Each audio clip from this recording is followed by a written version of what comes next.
eternal, yet ever new. His advent and His proximity, His mystical leelas and His songs, every mischief and miracle a message memorable.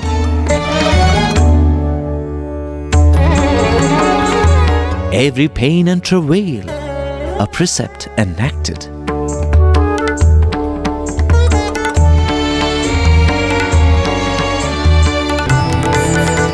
As the bud blossomed to reveal 1,000 petals, it can only be said that the fragrance of the first few years was unique.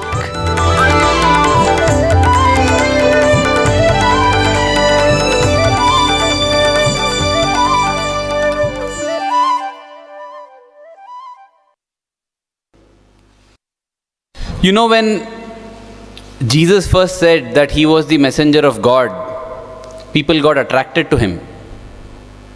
And then He said He was the Son of God. A few eyebrows were raised, but still people stayed with Him. Finally, He declared, I and my Father are one.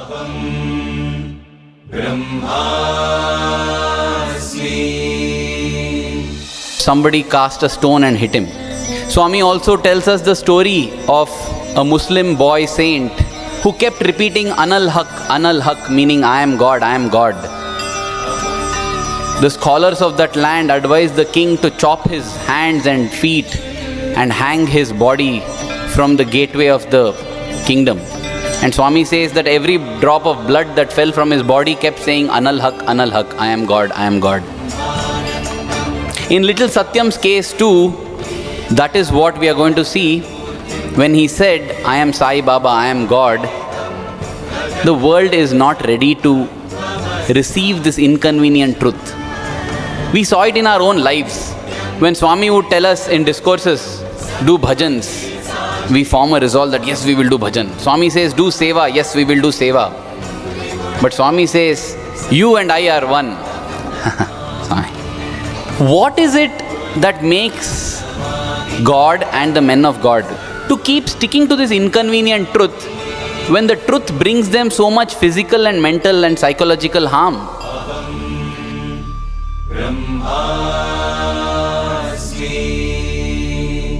We feel, Swami, you could have done all this by just saying that you're a man of God.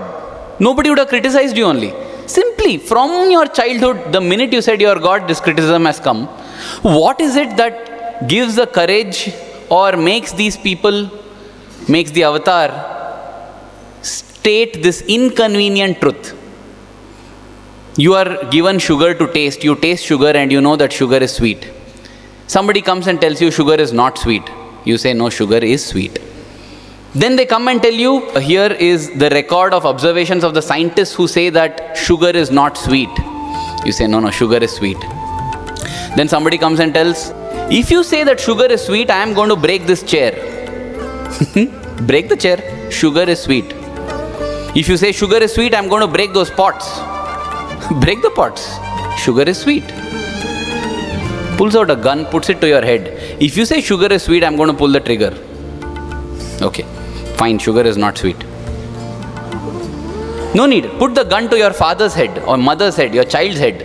If you say sugar is sweet, I am going to pull the trigger. Fine, why simply, okay, sugar is not sweet. The minute attachment comes, I am not that pot, nothing happens, break the pot. I am not the chair, break the chair, nothing happens. This is me. This person is mine. The minute attachment, mine, thine comes, fear comes. But for the avatar, the body is just another pot, another pan, another chair. Break the body, I am God. Swami, we will torture you, torture the body, I am God. This kind of courage, fearlessness and adherence to what we call as the inconvenient truth comes only because of zero body attachment, complete Atma Bhimanam. And that is the message that Swami drives home through this apparently most painful part.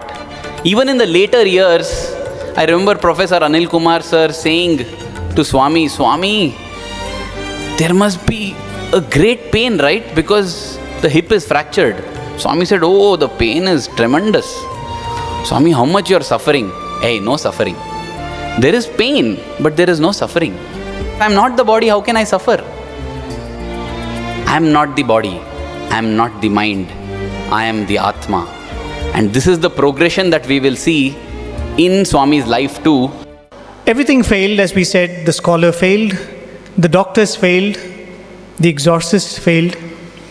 So the parents of little Satyam decided that he should be taken back to Puttaparthi and try some remedy there. Somebody suggests that he should be taken to not any ordinary exorcist, not to any ordinary Swamiji, but taken to one dreaded Mupur Appaya Swami. Now this Mupur Appaya Swami, he is the person who lived in Brahmanapalli near Kadri. And Brahmanapalli near Kadri, as you see in this map, those days the blue line is the road map to this particular Brahmanapalli, which is close to Kadri. It is a good 74 kilometers away. And the very fact that his fame had traveled all through and was known in places like Bukkapatnam and Puttaparthi shows that he was a man of some substance. And many years later, when his son was spoken to, his name was Nanjappa, he was describing that, there was a court hearing for which his father had to appear. And the court was a good 6 hours away by any kind of road transport. Mupur Appaya Swami left Kadri, Brahmanapalli, and was there at the court in a span of 2 hours. So it was known that he had all these abilities to disappear and appear anywhere. He had cured innumerable number of patients, but this was going to be his toughest task and the youngest patient he would handle. He had a record of having completely healed 6 people who had been possessed by ghosts and demons till then. So imagine his fame had traveled all that distance. And that is why in a cart via Bukkapatnam, Mudigubba, Kadri and then Kadri Brahmanapalli. This was the route that they followed. So 74 kilometers at an average of 5 kilometers per hour in a bullock cart. You can imagine at least about 12 to 13 hours of journey. So you start early in the morning, you reach only late in the evening. Who all accompanied Swami was Swami's parents, Swami's elder sister Venkamma, and there were 2-3 other relatives. A total of 6 of them had gone there. When little Satyam was submitted, he first tonsured the boy, took out all the hair, and after that tied his hands to a pillar behind so that he doesn't obstruct, and then made, as Swami said, 3 brutal cross marks on his head. And then nearby in the village Viranjanaya Garipalli, there is a perennial water well called Bhogga. This is that Bhogga well, which will be freezing cold. Water will be there every time there early in the morning, because it was the next day that the treatment began. He was taken there and 108 pots of cold water was poured onto that tonsured and cut head. After which he was taken back to this Mupur Appaya Swami, who made a paste of pepper, garlic and lemon juice and applied it on Satyam's head, and then dug a pit in which was filled cow dung, buffalo dung, neem and many other herbs. Neck deep, Swami was made to stand for 1.5 hours. Swami just stood, after which he was taken out and 20 blankets put on him. Then with a thin hot iron rod, he was branded on the leg, on the hand, behind the neck. And still, this is the time they expect, unable to bear the pain that the body is undergoing, the ghost that is possessing the body will just leave and go. But here was Satyam, without batting an eyelid, without making even a whimper of protest. He was showing, I am not the body. And therefore, as recorded in the Satyam Shivam Sundaram, he took out his most potent weapon called the Kalikam paste.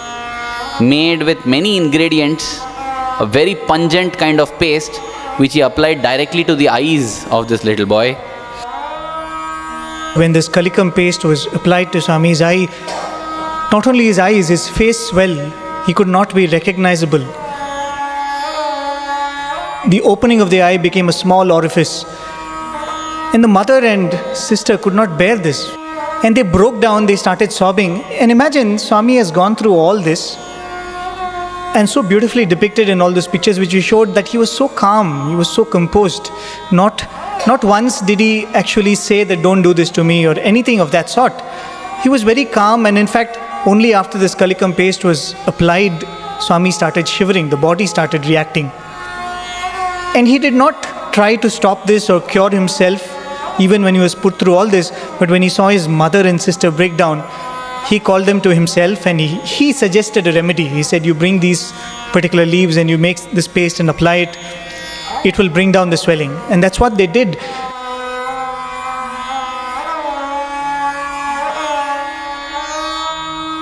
As Arvind was saying, when Swami would say that you all are God, I am God, but you all are God too.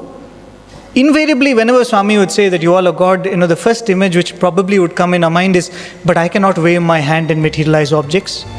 But I cannot read the minds of people who sit before me. I cannot discover the past and future like Swami can. Because in our minds, we always associate such powers only with divinity. But Swami wanted to come and teach us that there are some other qualities of divinity which each of us have in us and can foster. And one of that was kshama, forbearance.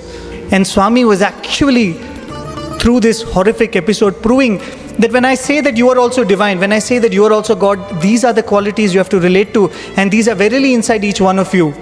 You have to identify them and foster them. Are you ready to do that? And another point which I would like to make here is, when we listen to these stories, doesn't our heart get wrenched? Don't we feel so pained? And at this moment, let us all thank these two souls, especially Venkama Garu, because she played the role which each one of us would have wanted to play.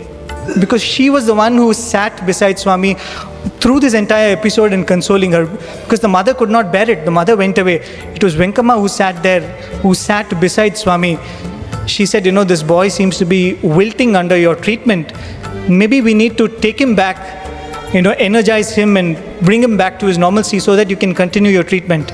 And what does she do? She gives away her gold earrings. She says, take this as a bribe. She gives it to that man and they sneak Satyam away from there. And that is how Swami is saved from further treatment. This is the Kadri Narasimha Swami temple. Even as they were going back from Brahmanapalli in Kadri, they, as another option, they go into the temple and the mother pleads to the Lord and, understand the plight that the mother and father would have gone through. If they were ready to put their child under a treatment like this, how desperate they were. How very pained they were at what they saw, because they felt that their son was abnormal. They were pained by the fact that here is a child who was so talented, who was so brilliant, but today something is wrong with him. What can we do? Because they were not people with immense means. They were very, very ordinary people. And I'm sure these things would have cost them quite a bit, isn't it? But they said, what can we do? We want our Satyam back. We want our Satyam back. It is out of that pure love. It might have been tainted with attachment, but it is out of love, it is out of concern that they did this to Swami. And it is, our heart goes out in sympathy to that mother and father who had to go through this. Once they returned to Puttaparthi, they saw that Satyam had become very, very violent. He would start getting kinds of fits and seizures, but he would be angry, very moody, and it became very, very difficult to control him. Though he is a tiny lad, he seemed to be possessing great powers physically, and they did not know what to do. And that is why most of the time they would just lock him in one chamber, hoping that whatever is possessing him, whatever is troubling him, will just let go of him. And that was how little Swami was trapped in a room, locked. That is when one of Ishwaramma's brothers, Swami's uncle Chandramouli, they observed that whenever Satyam is brought medicines, he gets very violent. And so Chandramouli tried, but there was no use, because the minute the herbal medicine was brought, again Satyam would get very violent, protest, flay his hands and legs. In fact, Uncle Chandramouli was so insistent on trying to feed him the medicine, he had 2 people hold his hands and try to open his mouth to stuff in the medicine. And Satyam gave a kick, and Uncle Chandramouli lost his front 2 teeth. In fact, in 1971, Swami called his Uncle Chandramouli and offered to him, I will get 2 golden teeth fitted for you. He said, no, Swami, let it be like this. He politely declined. He preferred to have that gaping hole in his teeth set. The parents decided, let us take him to this Chidghanananda Maharaj. Who knows, maybe he will do something. This is that Chidghanananda Maharaj. When Satyam got to know, he said, I'm not interested. I'm not going to come there. They were not ready to listen. 5 of them came, just lifted this boy, took him into the bullock cart, and Uncle Chandramouli was the driver.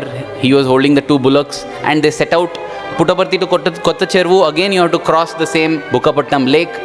And as they are going along, suddenly Uncle Chandramouli sees that the 2 bullocks just stop.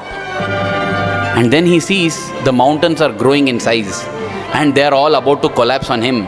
He starts screaming, and people think that the madness has passed from Satyam to this fellow. And then Satyam says the bullocks will not proceed in that direction. They will only proceed towards Puttaparthi. They turn the bullock carts, the bullocks march merrily. And that is how, without actually meeting Chidghanananda Maharaj, Swami is brought back to Puttaparthi, and Swami is put back in the home. In fact, much later, Chidghanananda Maharaj himself came to Puttaparthi to visit Swami, and he proclaimed that this is no ordinary soul. This is a Daivamsha, an embodiment of divinity. That is the beauty. The same very Swami who permitted that Kadri episode to happen to him just chose that this was enough. He did not want Chidghanananda Maharaj to have his work on him. Because it was for Swami, if he had decided that he did not want to go to that Kadri occult, he could have as well avoided it. The efforts to bring back this little Satyam to normalcy was still on. We spoke of one Krishnamachari, a very learned scholar who did the Aksharabhyasam for Swami. He was an advocate. By then he had moved on. He was living in Penukonda. Now the news reaches him. Somebody whom he had done Aksharabhyasam for, suddenly something has gone wrong with him. Something is wrong with this boy. So a kind of responsibility, and he started inquiring. So he looks at this little Satyam and he says, this is not an ordinary case. He's been possessed by a very scary soul. No ordinary occult practitioner will be able to help. He needs the help of Narsim Swami himself. The Lord who came as the lion-faced one. And no ordinary shrine of Narasimha Swami, you will have to take him to Gatikachalam. Gatikachalam is a temple in Tamil Nadu. The deity is Narasimha Swami, Lakshmi Narasimhan.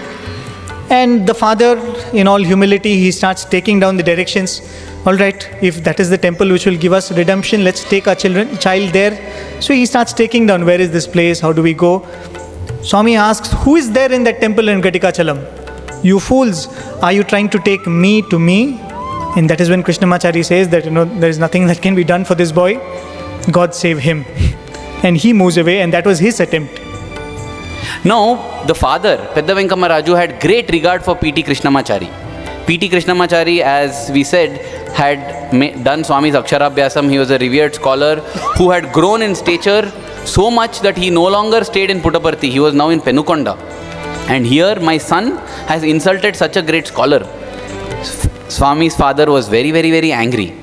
On top of that, this Satyam started one new thing. Waving his palm like this and creating so many things. And that infuriated the father even more. One day, he saw on the road, Satyam and one group had gathered around him because Satyam was doing all these apparent magical things. Everyone is amazed and they are gathering, and the father is not able to bear it anymore. He just went, picked up a stick, rushed to him and, hey, who are you? Are you God? Are you Narasimha? Are you Narayana? Or are you madcap? Are you a demon? Who are you? Little Satyam said, I am Sai Baba. Sai Baba, Hi Baba, I don't care. Whoever you are, get out. Leave my son alone. Because the father thought that ghost is speaking through this boy. A smile comes over Satyam's face and he says, no father, I am Sai Baba. Now the father is shocked. He says, yes, I have come because your Venkavaduta asked me. He has prayed for this for so long. And therefore, Bharadvaja Gotram, Apastamba Sutram, in that I have come, I am Sai Baba. Tak! That stick fell off from his hand. He was shocked. So what do you want me to do? Clean your houses and worship me every Thursday. I will bless you, I will take care of you. That was the 23rd of May. So finally the family gets a clue. At least they know who is there. Till now they didn't know what it was. Was it a demon? Was it a ghost? Was it a saint? But at least now a clue. Okay, some Sai Baba. So now they start looking around. Who is this Sai Baba? Trying to gather information. That's when the adopted son of the Karnam, we spoke about the Karnam Subhamma, the adopted son of the Karnam, he comes with a piece of information that there is one person, he is Keshavaya, sub-registrar of the Penukonda town. He seems to be a person who has some knowledge about the Sai Baba, because Keshavaya was a very elderly person and it is believed that he has travelled to Shirdi, he has seen Baba when Baba was alive, and he is a devotee of Shirdi Baba, and he is also known for giving Baba's Udi, and he had kind of created a reputation for himself. This was the house in Penukonda. A lot of people who had small problems would go to him and he would dispense Udi, saying that Sai Baba will take care of you and their problems would be solved. So he had become a person of a considerable following. So his name and fame too had spread. So that's how Swami is taken there. And this man, with right earnest, looks at him and he says, this is not Shirdi Baba, this is not Sai Baba, anything. This boy is mad, something is wrong with him. So as his usual practice, he takes some Udi and gives it to Swami and says, you take this Babu, you will be fine. And what does Swami do? He takes that vibhuti and throws it at his face. He says, you fool, you've been worshipping me all this while and I'm here and you don't recognize me. How foolish of you. So finally this Keshavaya says that, this seems to be a little more complicated than all of you think. Procure a picture or an idol of Shirdi Baba. You worship that idol, this boy will be better. And needless to say, the parents go back. Now the hunt for Sai Baba's form starts. Finally they're able to procure a small idol of Shirdi Baba. They keep it in the home and start worshipping. And this is the play of Swami. The worship of Shirdi Baba starts, Swami starts becoming normal and calm. So they say, finally, okay, this was the problem. So this is working. So that went on for some days.